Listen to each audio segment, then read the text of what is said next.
오늘 본문 우리 요한일서 우리 4장 우리 7절부터 우리 10절 말씀을 중심으로 우리 하나님의 사랑이란 이런 제목으로 함께 도전을 받았으면 좋겠습니다. 제가 이전에 우리 역삼동에서 저희 교회를 이곳으로 오기 전에 저는 항상 어디 가도 이제 청년부에 제일 먼저 초점 맞추거든요. 제가 처음 갔을 때 우리 청년들이 한 3명 정도 모였는데 한 10개월 정도 지나니까 청년부가 한 30여 명 됐습니다. 그래서 부교육자도 한 번 이제 모시고, 그래서 제가 이제 우리 자매들에게, 우리 청년들이 이런 이야기 했습니다. 여러분들이 결혼할 때에 하나님의 사랑을 많이 받아서 또 그 사랑을 베풀 줄 아는 남편을 만나야 행복해진다. 교회만 열심히 나가고, 그런다고 해서 이렇게 정하면 안 되고, 대화 나누고 교제해보고, 정말 저분은 하나님의 사랑을 참 많이 받고 있구나. 그래서 참 밝구나. 뿐만 아니라 그 사랑을 나눌 줄 아는 그런 사람을 꼭 택해야 된다. 그런 이야기를 이렇게 한 것이 기억이 나는데요. 청년들 뿐일까요? 우리 역시도 마찬가지입니다. 사랑하지 않는데 하나님을 안다고 할 수 있을까요? 이런 질문. 다른 것은 사랑하는데 사랑은 참 이렇게 하지 못하는데 난 하나님을 잘 알고 있다. 성경은 뭐라고 말씀하고 있을까요? 우리 8절 말씀, 요한일서 4장 8절 같이 읽겠습니다. 시작. 사랑하지 아니하는 자는 하나님을 알지 못하나니 이는 하나님은 사랑이심이라. 그러니까 사랑하지 않는 사람은 하나님을 잘 안다고요? 모른다고요? 하나님을 모른다는 거죠. 왜냐하면 하나님은 어떤 분이시라고요? 사랑이시라는 거죠. 이것은 단순히 하나님은 우리를 사랑하신다는 그런 차원이 아니고요. 하나님 그분 자신이 사랑이라는 거죠. 사랑이신 그분을 이렇게 아는데 사랑하지 않을 수가 있다고요? 이건 불가능한 일이죠. 저는 목회하면서 가정에서 부모님의 사랑을 많이 받고 자란 자녀들이 하나님의 사랑도 잘 받아들인다. 그것이 연결되어 있는 걸 보게 됩니다. 물론 믿는 부모라서 말이죠.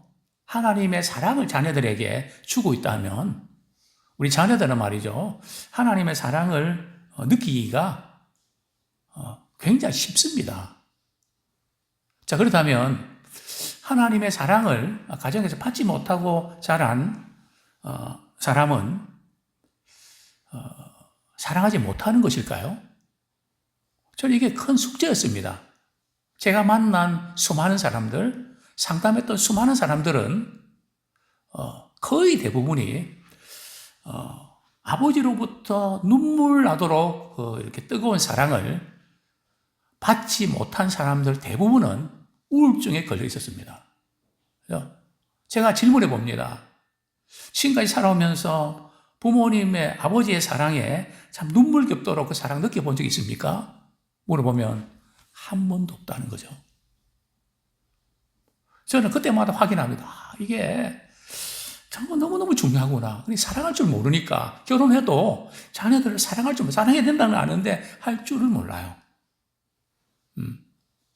그랬던 어느 날 부모님 사랑 못 받아도 하나님 사랑 크게 받으면 이 다 커버된다. 그죠? 그것을 발견했습니다. 어떤 딸이 말이죠. 하나님의 사랑을 많이 경험하고 사랑 베풀 줄 압니다. 분명히 부모님 사랑 못 받고 자란 딸이거든요. 그래서 물었습니다. 너 아빠 사랑 못 받아서 늘 마음이 한 구석이 허전하고 그렇지 않니? 그러니까 그 딸이 하는 말이 저는요 하나님의 사랑이 너무 크기 때문에 그게 다 극복이 돼요. 사실 그렇습니다. 하나님 사랑이 크시기 때문에 모든 사랑의 근원이 하나님 사랑이기 때문에 가능하죠. 그러면서 제가 실제적으로도 하나님 사랑을 크게 받은 분들은 이런 사랑과의 그런 관계에서도 사랑의 결핍을 극복할 수 있구나. 그렇습니다. 먼저 이렇게 오늘 본문 이렇게 말합니다. 왜 사랑하지 아니하는 자 하나님 알지 못하는가 한 말이죠. 7절 말씀 같이 읽겠습니다. 시작. 사랑하는 자들아 우리가 서로 사랑하자. 사랑은 하나님께 속한 것이니 사랑하는 자마다 하나님으로부터 나서 하나님을 알고. 그죠? 사랑은 누구에게 속한 것이라고요? 사랑의 소스는 하나님이시라는 거죠. 사랑의 근원은 하나님께 있다는 거죠. 뿐만 아니라 하나님께로 난 자마자, 난 자가 누굽니까? 거듭난 자. 구원받은 자는 그죠? 하나님의 사랑을 알게 돼 있다는 거죠.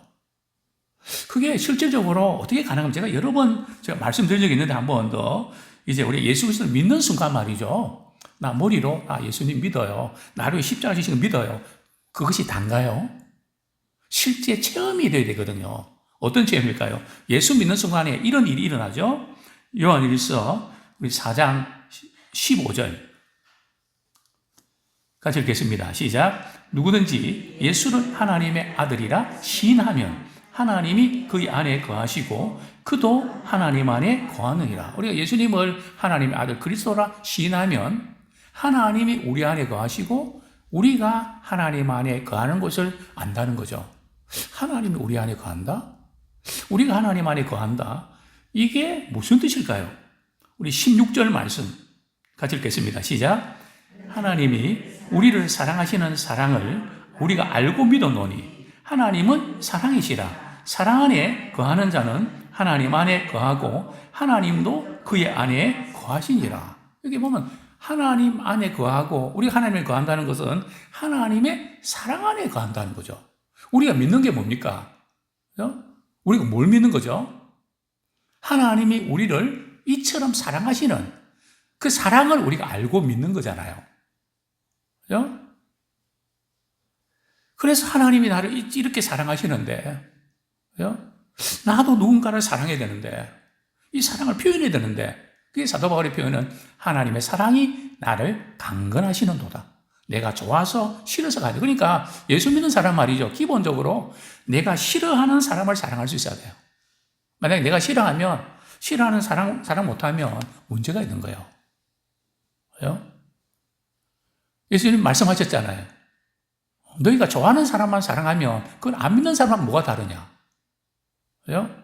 그건 똑같은 거잖아. 안 믿는 사람들도 그건 그렇게 한다. 하나님의 사랑은 그게 아니죠. 그죠? 해와 이렇게 비를 내릴 때 말이죠. 안 믿는 사람들은 안 비춰주나요? 통일하게 비춰주잖아요.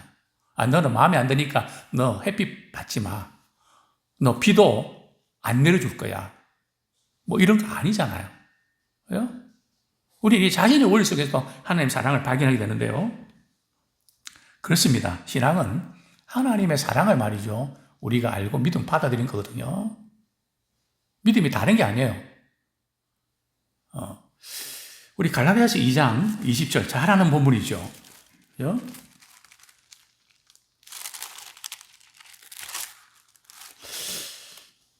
갈라디아서 2장 20절 우리 하반절에 보면 이제 내가 그 부분 같이 읽겠습니다. 갈라디아서 2장 20절 중간 부분에 이제 시작.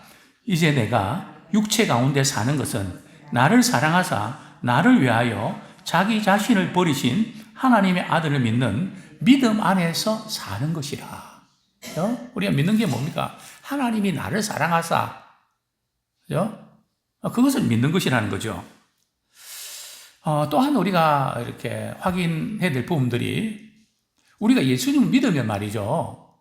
어떤 일이 벌어진가 하면 로마서 5장 5절 하나님의 사랑이 말이죠. 우리 마음에 부어집니다. 하나님의 사랑이 우리한테 들어오거든요.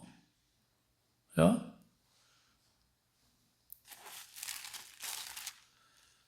네, 로마서 5장 5절 우리가 서로 연인들끼리 사랑해도 그 사랑이 우리 안에 들어오는데 십자가 이거 하나님 사랑이 우리 안에 안 들어온다고요? 로마서 5장 5절 같이 읽겠습니다. 시작. 소망이 우리를 부끄럽게 하지 아니함은 우리에게 주신 성령으로 말미암아 하나님의 사랑이 우리 마음에 부음받음이니. 하나님의 사랑이 말이에요. 쫄쫄 우리에게 떨어진다고요? 아니요. 부음받는다는 거죠. 정말 이 하나님의 이 엄청난 사랑 앞에서 말이죠. 감당이 안 되는. 사랑하고 싶어서 미치는. 남녀 간의 사랑도 이렇게 육체적인 사랑도 말이죠. 좋아하면 미치는데. 하나님에게 큰 사랑이 우리 안에 들어오는데.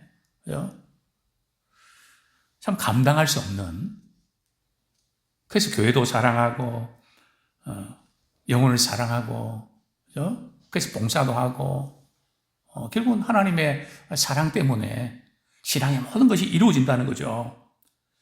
그런데 문제는 우리 하나님의 사랑을 처음 예수 믿고 나 같은 죄인의 주님 십자가 지셔서 나를 구원해 주셨구나. 그때 처음 예수 믿을 때는 큰 사랑이 들어왔는데 왜 시간이 지나면 지날수록 사랑이 점점 식어지는 걸까요? 그 이유가 뭘까요? 하나님의 사랑의 용량이 작아진 걸까요? 이전보다 하나님은 우리를 사랑하지 않으셔서 그런 걸까요? 그것은 단 한 가지입니다. 우리 12절 말씀, 요한 1서 4장 12절.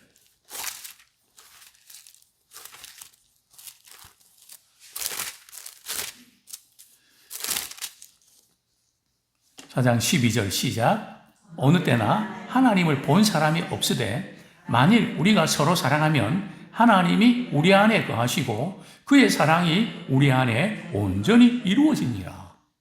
우리가 서로 사랑하면 말이죠. 하나님의 사랑을 계속 리필할 수 있다는 거죠. 하나님의 사랑을 계속 체험할 수 있다는 거죠. 그러니까 혼자 신앙생활 잘하려고 하는 사람들은 신앙이 잘하지 않아요. 때로는 마음에 안 드는 사람들, 때로는 다투기도 하고 마음 상하기도 하고 이런 공동체 속에서 말이죠. 그 가운데 이제 하나님의 사랑 안에서 온전해지죠. 그래서 우리가 서로 사랑하는 대상이 있다는 건 너무너무 중요하죠. 사랑받은 것만 끝난 게 아니고 우리가 사랑하면 하나님의 사랑이 말이죠. 점점 부어지거든요. 그렇습니다. 우리가 이 부분은 잘 알고 있는데요. 좀 구체적으로 그럼 하나님, 첫 번째로 다루고 싶은 것은 하나님의 사랑이란 어떤 것일까요? 우리가 잘 아는 것 같아도 사실은 하나님의 사랑에 오해를 많이 하거든요. 제가 이런 질문 드립니다. 하나님의 사랑은 조건적인 사랑일까요? 무조건적인 사랑일까요? 조건적인 사랑인가요? 무조건적인 사랑인가요? 분명히 우리는 하나님의 사랑은 무조건적인 사랑이라는 걸 잘 알고 있습니다. 그죠? 정말 그 무조건적인 사랑 때문에 우리가 늘 감격하고 기뻐하지 않습니까? 처음에는 그랬는데 시간이 지나면 지날수록 하나님의 사랑도 조건적인 것 같아. 이게 지금 뒤섞여 있거든요. 이 부분을 꼬인 것을 풀어야 된단 말이죠. 그게 바로 말씀에 순종해야 된다. 주여 주여 하는 자만 다 천국 될 것이 아니고 아버지의 뜻대로 행하는 자 들어간다. 이 말씀 들을 때 나는 주의 뜻대로 행하지 못하는데 나 천국 못 들어가나? 또다시 우리는 조건적인 그런 부분에 갇혀버린단 말이죠. 그래서 이 부분이 왜 지금 이렇게 하나님의 사랑에 대해서 조건적인 사랑인가 무조건 사랑 이게 정리가 안 되다 보니까 우리가 많이 오해하는 그런 부분이 있는데요. 먼저 우리가 잘 아는 대로 우리 하나님의 사랑은 무조건적이다 하는 그 부분, 무조건적인 사랑이라는 것을 우리가 다시 한번 확인해야 되는데요. 하나님께서 이렇게 말씀하셨나요? 만약 너희가 나를 이렇게 사랑해 준다면 나도 너희를 사랑해 줄 거야. 그렇게 말씀하셨나요? 그게 맞나요? 그렇게 말씀하신 적이 없으시거든요. 그죠? 만약 그렇게 된다면 하나님의 사랑은 조건적이죠. 근데 우리는 늘 생각할 때에 내가 하나님 사랑 받으려면 이렇게 해야 하나님 사랑을 받을 수 있을 것 같아. 근데 거기에 도달하려고 하는데 잘 안 될 것 같아서 때로는 좌절하고 낭망이 드는데요. 자, 먼저 우리가 기억해야 될 부분들이, 우리가 하나님 사랑한 게 아니고 하나님 우리를 먼저 사랑하셨거든요. 예, 사랑의 출발이 참 중요합니다. 우리 성경 말씀, 우리 4장 10절, 누가 먼저 사랑했는지 아십니까? 이 질문을 드리는데요. 요한일서 4장 10절 시작. 사랑은 여기 있으니 우리가 하나님을 사랑한 것이 아니요 하나님이 우리를 사랑하사 우리 죄를 속하기 위하여 화목 제물로 그 아들을 보내주셨습니다. 우리가 하나님을 사랑한 것이 아니고 하나님이 우리를 사랑한 것이다. 간혹 우리가 결혼식장에 가면 우리가 이제 신랑 신부를 보면서 이런 이야기를 우리가 하는 걸 듣게 됩니다. 누가 먼저 좋아했대? 신랑이 먼저 좋아했대? 신부가 먼저 좋아했대? 누가 쫓아다녔대? 그죠? 그런 걸 늘 묻곤 합니다. 그죠? 사랑의 출발이 어디부터 시작됐나? 출발이 되게 중요하거든요. 우리가 하나님 사랑한 게 아니고 하나님이 우리를 사랑하기로 작정하셨다는 거죠. 거기서부터 출발해야 돼요. 그죠? 자, 그렇습니다. 그래서 우리는 말이죠. 우리 안에 자꾸 그 사랑을 만들려고 하죠. 우리 안에서만 사랑이 생산이 안 돼요. 우리 안에서는 미움이 생산되는 공장이 있거든요. 미움 공장이 있고. 우리 안에는 사랑하고 싶은 마음이 안 생겨요. 시간이 지난다고 사랑하고 싶은 마음이 생기는 게 아니에요. 하나님의 사랑을 받아서 마치 수도 파이브처럼 말이죠. 하나님 사랑을 받아서 우리는 파이프를 통해서 물이 흘러가는 것처럼 그냥 우리는 흘러보내는 거예요. 그죠? 뿐만 아니라 우리는 거울처럼 말이죠. 저희들이 어렸을 때 거울로 장난 많이 쳤잖아요. 눈부시게 만들고 말이죠. 여학생들, 여자아이들 말이죠. 골려준다고. 그죠?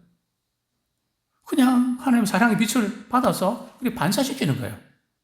그죠? 하나님 사랑 받은 거 내가 이렇게 흘려보내는 거죠. 그죠? 절대 우리는 없는 사랑을 하나님께서 만들어내라는 게 아니에요. 그죠? 사랑은 여기 있다. 내가 너에게 내가 준 사랑이 있잖아. 그거 베풀면 돼. 그래서 성경은 내가 너희를 사랑한 것 같이 너희도 이렇게 사랑해라. 그렇잖아요. 그죠? 너희들 안에 사랑을 만들어갖고 완제품으로 보내라는 게 아니잖아요. 내가 너희를 사랑한 것처럼 주님이 나 이렇게 사랑해 주셨지? 나는 왜 자꾸 미워하고 못마땅해 하지? 어떻게 되겠어? 그 사랑 흘려보내야죠. 그럼 부부관계, 부모 자녀 관계도 풀어지잖아요. 뿐만 아니라 우리 사랑은 출발이 중요하고요. 그 출발할 때 우리가 어떤 상황이 있을 때 하나님 우리를 사랑해 주셨나? 그죠? 사랑의 이제 언제 우리가 뭐하고 있을 때 사랑해 주냐? 그게 참 중요합니다. 우리 자꾸 잘해야 사랑을 받을 수 있다고 생각했는데 그게 아니거든요. 언제입니까? 우리가 사랑을 받을 만한 어떤 타이밍이 어떤 자격과 모든 것이 갖춰질 때인가요? 자, 우리 성경 말씀 로마서 5장 6절 우리가 잘 아는 본문입니다.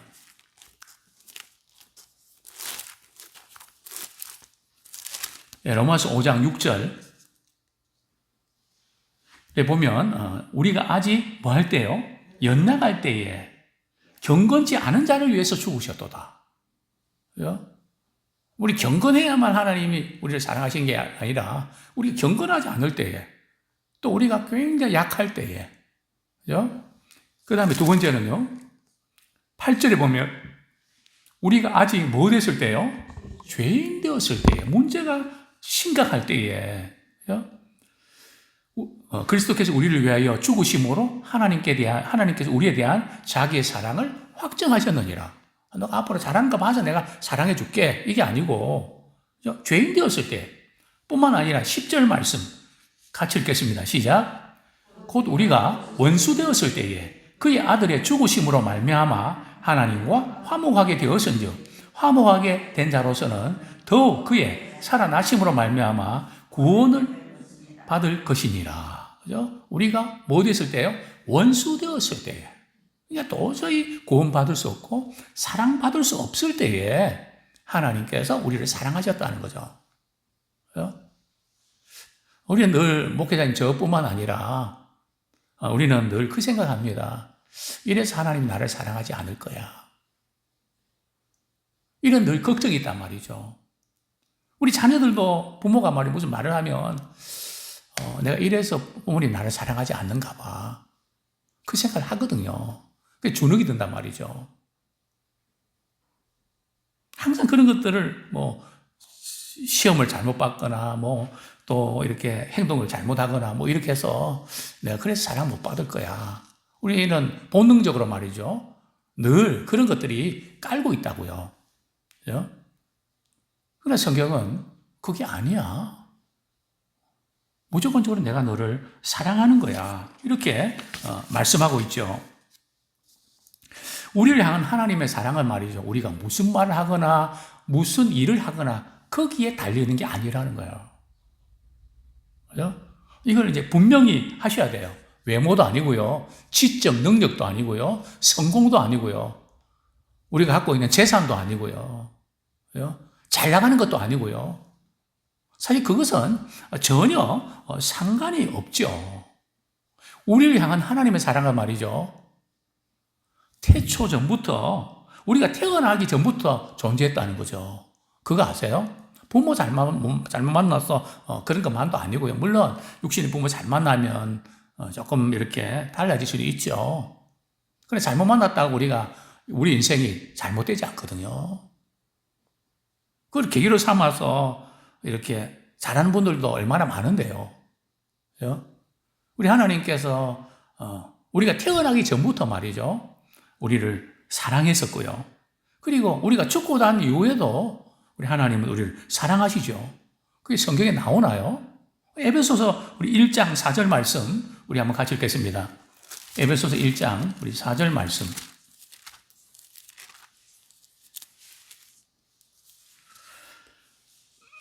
그래서 1장 4절 시작. 곧 창세전에 그리스도 안에서 우리를 택하사 우리로 사랑 안에서 그 앞에 거룩하고 흠이 없게 하시려고. 그러니까 창세전에 우리를 선택하실 때 말이죠. 사랑 안에서 그렇게 하셨다는 거죠. 창세전에 하나님은 우리를 사랑하셨다는 거죠. 우리가 지금 잘하고 못하고 여기 따라서 말이에요. 사랑하기도 하고 안 하기도 하고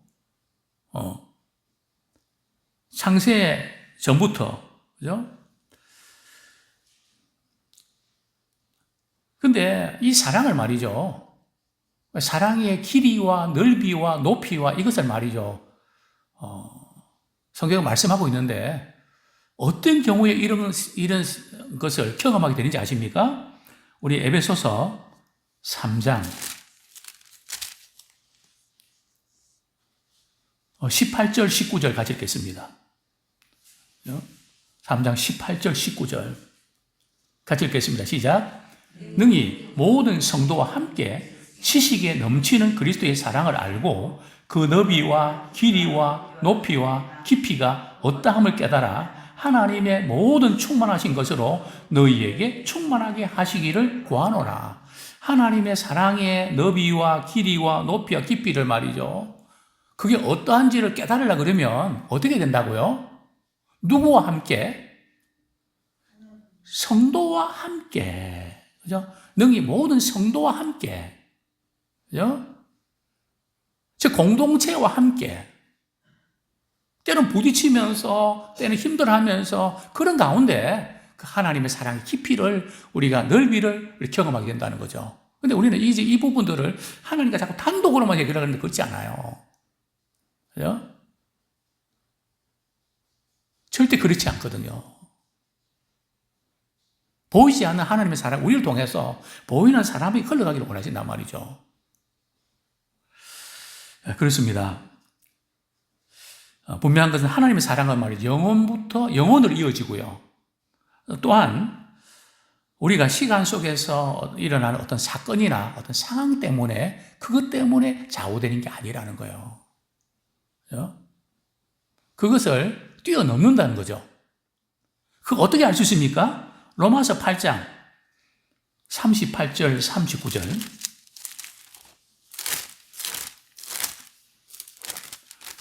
네, 로마서 8장 38절 39절.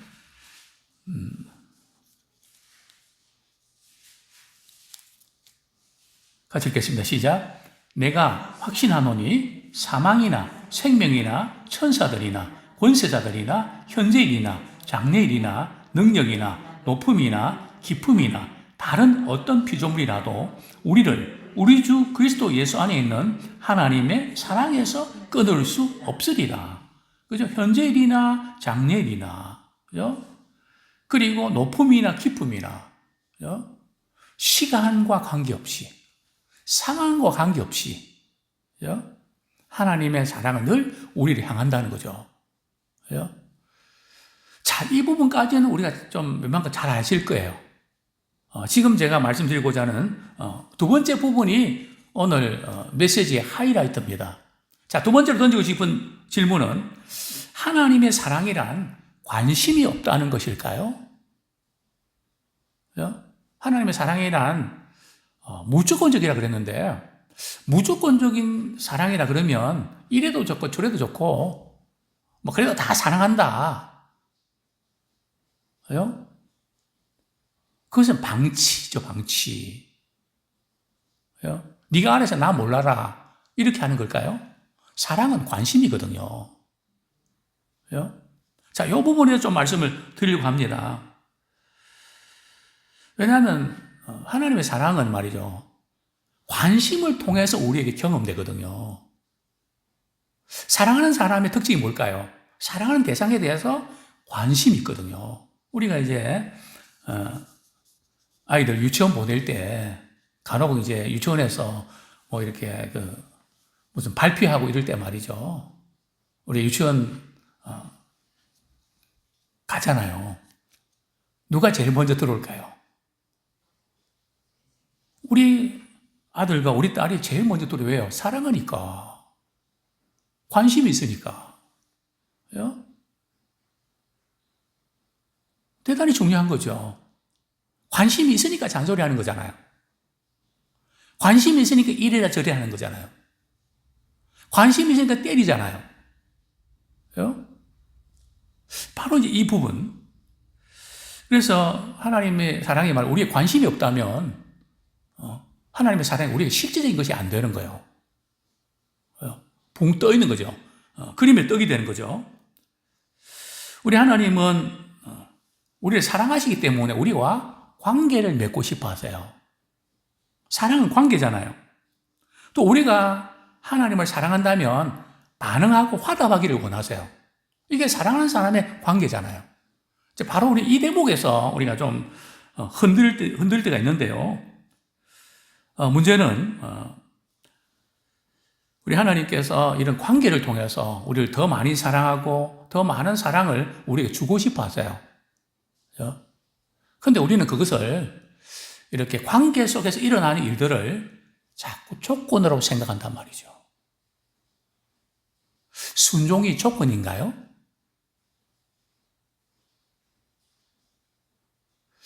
어떻게 보면 조건인 것처럼 느껴질 때가 있습니다. 그래서 우리가 신앙생활 하면서 이런 걸 느끼죠. 처음 예수 믿을 때는 무조건 사랑해 주셨는데 그 다음에는 하나님이 우리를 조건적으로 사랑하시는 것 같아요. 왜? 말씀을 자꾸 지키라, 뭐 이렇게 해라, 뭐 하라는 걸 자꾸 이야기 드리니까. 또 더구나 말씀에 순종하면 뭘 주시고요? 복을 주시고, 불순종하면 저주가 있고, 이 원인과 결과처럼 우리는 느낄 수 있단 말이죠. 그래서 이 부분을 우리가 이렇게 잘 정립을 안 하면 계속 우리 신앙생활이 때로는 흔들릴 수 있다는 거죠. 그래서 이런 유형의 대표적인 신앙인이 바로 갈라디아 교인이죠. 그래서 사도 바울은 책망을 합니다. 갈라디아서 3장 2절 3절.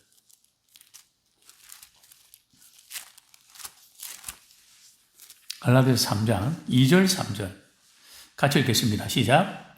내가 너희에게서 다만 이것을 알리하노니 너희가 성령을 받은 것이 율법의 행위로냐 혹은 듣고 믿음으로냐 너희가 이같이 어리석으느냐 성령으로 시작했다가 이제는 육체로 마치겠냐. 그죠? 즉 성령으로 시작했다는 것은 무조건적인 하나님의 사랑을 그대로 믿었다는 거죠. 그런데 이제 말씀에 순종해라 뭐 이렇게 강조를 하니까 우리 어떤 노력과 우리의 의지와 이런 것들로 말이죠. 내가 뭔가 해내야 된다. 자꾸 이런 쪽으로 생각한다는. 물론 우리가 반응하는 건 맞습니다. 그죠? 반응하는 게 맞죠. 반응할 때는 노력도 필요하고 순종도 필요합니다. 그죠?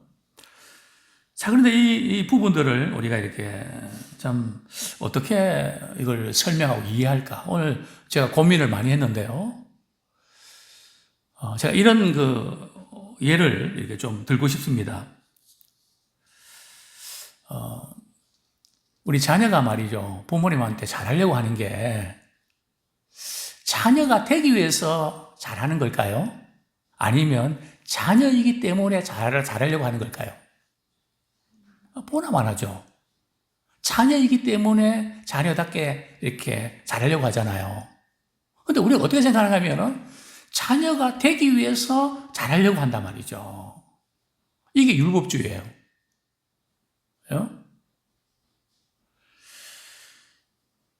이런 이제 오해들을 우리가 하는데요. 성경은 뭐라고 말씀하고 있을까요? 신명기 26장 18절 말씀. 신명기 26장 18절 말씀.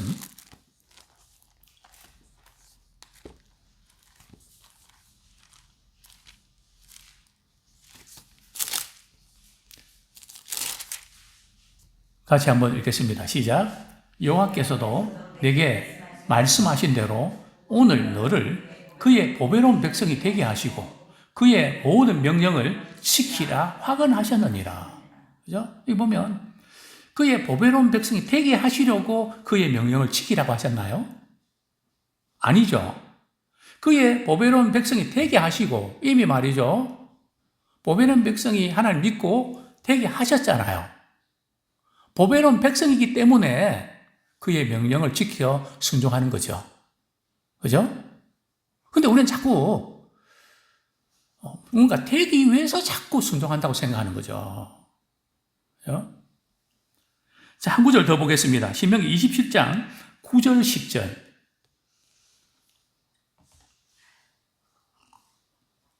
27장 9절 10절. 시작. 모세와 레위 제사장들이 온 이스라엘에게 말하여 이르되 이스라엘아 잠잠하여 들으라. 오늘 내가 내 하나님의 백성이 되었으니 그런즉 내 하나님 여호와의 말씀을 청종하여 내가 오늘 내게 명령하는 그 명령과 규례를 행할지니라. 그죠? 여호와의 백성이 되기 위해서 명령과 규례를 지켜 행하라고 했습니까? 그게 아니죠. 그죠? 이미 내 하나님 여호와의 백성이 되었으니 백성답게 살라는 거죠. 백성답게 사는 게 뭡니까? 그분의 말씀에 순종하면서 사는 거죠. 자녀답게 사는 게 뭘까요? 부모의 말씀에 순종하며 사는 것이 자녀답게 사는 거죠. 그래서 이 부분을 우리가 기억해야 되는데, 근데 좀 우리의 그 의식 속에 말이죠. 자꾸 우리가 이렇게 순종하는 것이 원인과 결과로 생각이 되고, 그게 자꾸 조건으로 생각하는 이유가 한 세 가지가 있습니다. 첫 번째 이유가 뭔가 하면 아까 말씀드린 대로 우리가 복을 받기 위해서 순종하는 거죠. 벌을 받지 않기 위해서 순종하는 거죠. 이걸 자꾸 원인과 결과로 생각한단 말이죠. 우리 하나님이 그렇게 말씀하셨나요? 복 받기 위해서 순종하라고 하셨나요? 만약에 우리가 결혼할 때 말이죠. 상대의 부를 보고 만약 결혼한다. 물론 우리가 물질적으로 어느 정도 여유가 있으면 좋죠. 사랑하는 마음은 하나도 없는데 돈만 보고 결혼한다면 그게 진정한 사랑이라고 할 수 있을까요? 아니죠. 사랑하는데 돈도 있고 뭣도 있고 있으면 좋죠. 그죠? 우리가 복을 받기 위해서 순종하는 게 아니에요. 그죠? 근데 우리는 순종하는 것 자체도 좋은데 거기다 하나님께서 복까지 주신다 그러니까 그건 너무 감사한 거죠. 그러니까 우리가 순종했는데도 복 안 주셔도 괜찮아요. 받은 사랑이 너무 크기 때문에 그것 때문에 안 삐져요. 두 번째 이유는 말이죠. 이 세상의 모든 종교는 인과응보의 원리가 있습니다. 우리가 잘하면 보상을 받고 못하면 대가를 지불해야 되는 우리의 그 인간성이 말이에요. 그래서 모든 종교가 바로 인과응보의 원리가 있어요. 지성이면 감천이다. 이런 모든 게 종교성이 다 있거든요. 그래서 우리는 늘 그렇게 내가 잘못 살았어 뭐 이런 일이 일어났다 이렇게 안 믿는 사람도 그렇게 생각한다고요. 그 다음에 또 하나는 한국 교회 같은 경우는 기복주의 신앙 있죠. 뭐 헌금을 어떻게 해서 이렇게 복을 받았고, 그런 쪽으로 자꾸 몰고 가다 보니까, 물론 뭐 몰고 가려고 한 건 아니지만 성도들이 그렇게 생각할 수 한다는 거죠.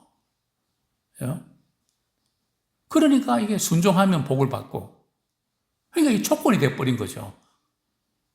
그래서 순종 안 하면 저주를 받는다. 이게 딱 이렇게 뇌리에 박혀 있다 보니까 우리가 순종 자체에 대해서 오해가 생기는 거죠. 그렇습니다. 또 뿐만 아니라 우리가 주여 주여 하면 다 구원받는 게 아니고 뜻대로 행하는 자를 구원받는다 그러니까 이 말씀은 그냥 우리가 행해 구원받는다 이런 어떤 쪽으로 갈 수 있거든요. 행해 구원받는 게 아니고 믿음으로 구원받은 사람은 행하게 되어 있다는 거죠.